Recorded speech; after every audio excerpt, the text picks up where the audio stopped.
Hello everyone, welcome back to my channel. It's Pheby again, and I talk about my adventures as a first-time mom. Thank you, welcome. If you stumbled on this video and you're here and you're wondering what is going on, that's what I do. My name is Pheby again, and please click on the subscribe button before you even think about doing anything. Click on the subscribe button, okay? And let's get on the ride. Today I am going to do a series. It was not supposed to be a series, it was just supposed to be a one-time video, but then after putting my notes together, I discovered that it's going to be a very long one, so I'm just going to break it into parts. I'm going to be talking today about raising independent babies. Yay! We all want an independent baby. We don't want a baby that is strung onto us like all day and every day. You don't want a crying baby. You don't want a baby that would not do anything, would not eat without seeing mommy, would not sleep without seeing mommy. We don't want that. And that was what birthed the earlier video, the video I did before this one about sleep training your baby. So we're just going to take it a step further and talk about raising an independent baby. So what do I mean by raising an independent baby? I mean, like I said before, we want a baby that can be baby when mommy is being mommy. Like, let's be together, but let's not disturb each other's work. Because you give birth to a baby, before you know what is happening, you think you have a whole lot of time. You have the math. Before you know what is happening, the whole time is gone, and baby is growing. And okay, let me just get right down to it. Let me not just talk too much. Okay, so the deal is, how do you do it that you make sure that your baby gives you enough time for yourself? Now, what I did not come from me naturally. Like, I didn't even know what to do. I didn't know the first thing about what to do with my baby to make sure that I have enough time for myself while baby is safe and secure. I didn't have an idea of what to do, but I had a saving grace. My mother-in-law, that's her grandmother, did a whole lot for me. Like, even though she was not where I was, she did a whole lot for me. So many times she would call, like she would video call, and she would want to see baby, she would want to see how baby was doing. And you know, she would just burst out from nowhere and she would just start screaming, "Put her down, don't do this, don't carry her, what is wrong with her, is she crying, rock her, put her inside the rocker," you know, that kind of thing. And she did a whole lot of that. And at some point, you know, I didn't get it. But one day she had to be explicit, so that she said, so that she won't look like or sound like a witch. Like, she didn't want people to play with my baby. And she said one thing. She said to me that when everyone is gone, like she said this through video call, and she said, when everyone is gone, you will be the only one left with the baby. Now, the danger they are doing for you is that even though they think they are helping you to carry your baby, baby wants to sleep, they are rocking baby. At the end of the day, everyone leaves, and then you are left to a baby who would not sleep until it is rocked. You are left to a baby who would not sleep until it's on your back. You are left with a baby who would just cry incessantly because they want to be carried. And that way, you do not get an independent baby. You don't even get an independent mommy. So she taught me, let me put it that way, she taught me to always make use of other things, other comforting things around me, to make sure that baby is safe and secure. Baby is by itself and I can be by myself. Okay, so the first thing I'm going to talk about now is a little bit related to the last video, which is about sleeping. That's raising an independent baby by watching how you comfort your baby. Like, yes, taking note of how you comfort your baby.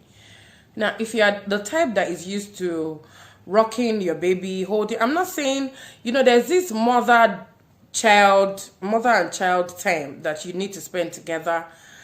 And I kid you not, your breastfeeding time is just almost about enough. Breastfeeding and burping time, it's about enough. I mean, if there is really nothing, it's not like you're doing anything out of the ordinary. There will be times that you want to play with your child. You can hold the child up, you can play, talk, toss the child up and down. But besides that, believe you me, you cannot do that all day. So once you're done feeding, once you're done burping the baby, I think you should just create that kind of environment. Let the baby know that when we are done with this, this is what happens. Mommy lays me down.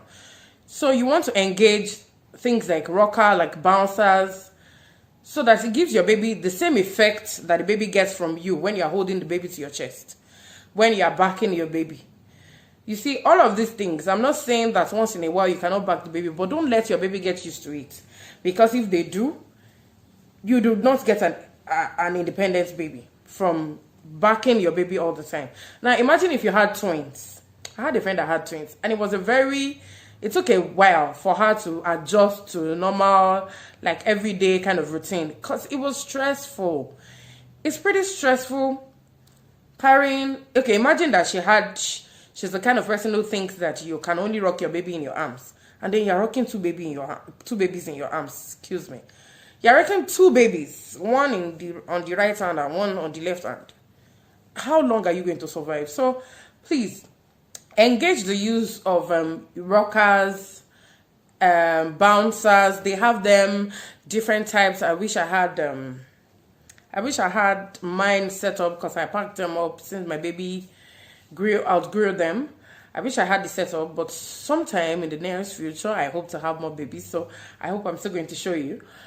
You can make use of all of those things. Get a mat. Get your breastfeeding pillow. There's a way you fold the breastfeeding pillow and you make your baby sit comfortably inside it. And the baby knows that, okay, now that I am here, I am safe and secured. Mommy does not have to rock me. I can be by myself. And before you know it, your baby gets used to it so much that even when you have things to do, if you're a work at home mom, you can work while baby is chilling somewhere. Also, it gets your child easily used to going to the crèche. So you don't have a baby that you drop at the crèche. Maybe you drop your baby sleeping at the crèche and then they wake up, they don't see you, they're like, ah! Ah! We don't want that kind of babies. Because those kind of babies get the crèche owners to call their mothers to ask for help. So we don't want the kind of babies that make people call us every time. So you want to get used to other things that can comfort your baby even much more than, okay, don't let me say much more than you can, because you're the best bet. Take comfort in that. But as much as you can do. And make sure it's not just another human being, because if it's another human being, it will still fall back on you. When that human being is not around, you will still have to do the job yourself. So another thing is the use of pacifiers. Oh yes, they help. Introduce it as early as you can, as early as your baby can open the mouth and suck on it. Now, this gets rid of baby sucking their fingers. I do not like it at all. Sucking fingers, sucking tongue. Okay, don't let me say anything about sucking tongue. But it gets rid of that. It works like magic. Once your baby is used to the pacifier, and you can make the pacifiers as fun as possible. You can do the ones that have dolls on it. You can do the ones that have a very long rope with probably a very small tiny teddy bear at the tip of it that they can play with. All they just need is something to comfort them. That's why the fingers go into the mouth, especially when they want to sleep, when they're hungry. Just get your child used to using the pacifier, so much that at some point they can even pick it up and put it in their mouth by themselves. Trust me, you do not know what you are doing for that child. Like you are setting that child on a very good pace of being independent.